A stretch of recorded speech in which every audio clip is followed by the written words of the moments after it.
Hi, I'm Alex Morgan from Big Boys with Cool Toys. Today I want to talk to you about on-road versus off-road. So we're going to start with the on-road and how cool on-road can be. The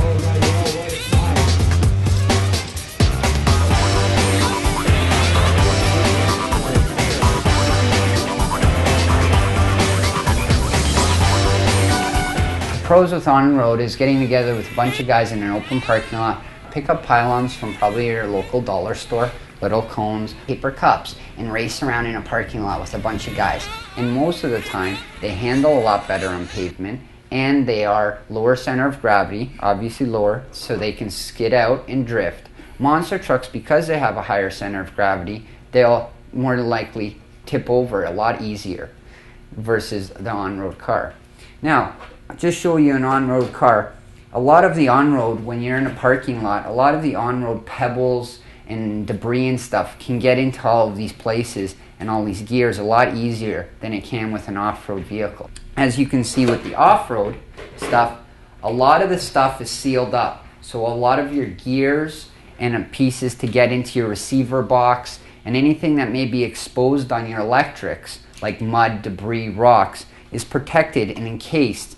So when you do get into these off-road or even a parking lot, anything that comes up off the tires can't go into these encased areas. Then guys say, let's go to off-road because we can play in parks, BMX tracks, and anywhere off-road construction sites or anywhere we can find a bunch of dirt or grass, which is more accessible than obviously on-road. So let's go over to that for a minute. We'll talk about that. So, off-road, here we go. You can literally go where I like to go, and don't tell anybody where I like to go, but I like to, cut behind parks, go into where there's no children playing, obviously, but go into parks and build some jumps, pile up some dirt in sandboxes or anywhere you can find a jump, and literally jump your trucks or monster trucks. You don't have to necessarily have a monster truck to go off-road. You can also use low buggies to go off-road and certain other vehicles. With the new technology that's coming out in the industry these days, there's a lot of waterproof availability with servos, with sealing up stuff. A lot of the books and magazines that are out there show you how to waterproof your stuff for winter, for rain, for mud. And you can literally take anywhere you want a monster truck all year round. Rain, shine, snow, mud, anytime you want. And you also don't have to worry about being bored with a monster truck by yourself or any off-road vehicle at all, because you can find jumps, hills, rolls, or jump over a house if you're crazy enough to do that. But don't expect your thing to be in one piece. But that's the whole fun in this hobby.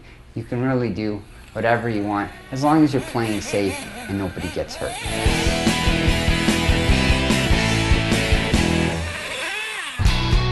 Now it's time for the Big Boys with Cool Toys Tech Tip of the Week.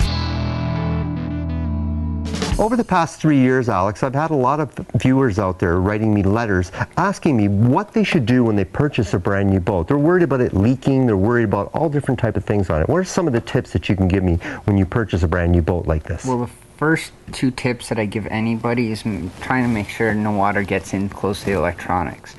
And if it does, there's one preventative measure that costs you only $1. Now, what that is wrapping your receiver or any of your electronics in a balloon that you can purchase at the dollar store, a whole bag. You can wrap your servos in them, you can wrap your receiver in them, and it's a really cheap and easy way to protect your electronics in the boat. Another thing that I suggest is when they do actually put the lid on their boat, a lot of boats aren't securely fastened, so when you're putting them in and they only have maybe possibly magnets to hold them in, you can use a piece of Scotch tape.